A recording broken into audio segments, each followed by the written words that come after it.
పతమ్ముల సాంబరం చూసిరు కదా. ఇక ఇప్పుడు ముగ్గులు జాతర చూద్దాం. అవి ఉత్తపచ్చ ముగ్గులు కాదు, మన ఆడపడుచులు సంక్రాంతి ముగ్గులేసి సీఎం సార్కు సురుకులు పెట్టిరు కాదు. అరే అవంటే ఎటునో చూడాలంటే మనం ఆదిలాబాద్ జిల్లాకు పోవాలి రారి. మరి ఆదిలాబాద్ జిల్లా బుక్రాకే ఊరోళ్ళ ముగ్గులెత్తాలు చూడురి.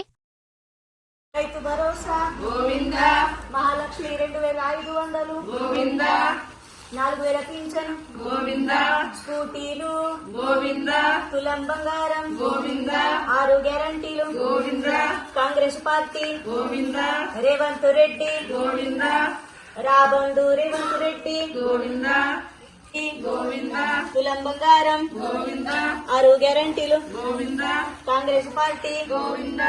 అంత వెరైటీ ఉన్నది కదా ముగ్గులు. ఏ ముగ్గులు కావచ్చు, అది సగతి. ఇది కాంగ్రెస్ స్కీముల ముగ్గులు. 6 గ్యారంటీలని ఎన్నో ముచ్చట్లు చెప్పే కదా చేయి పార్టీ. గా స్కీములేమా, గా 420 హామీలు ఎటు అయినేమోనని ముగ్గులలో చెప్తురు. పింఛను గోవిందా, తులం బంగారం గోవిందా, 6 గ్యారంటీలు గోవిందా, స్కూటీలు గోవిందా. ఆఖరికత్తే కాంగ్రెస్ గోవిందా, రేవంత్ గోవిందా అని ముగ్గులేసిరు. రేవంత్ సార్కు ఇగో గిట్లా సురుకులు పెట్టిరు. మొత్తానికి ముక్రంకే ఊరోళ్ళంటే ఊరేళ్ళే పోరి.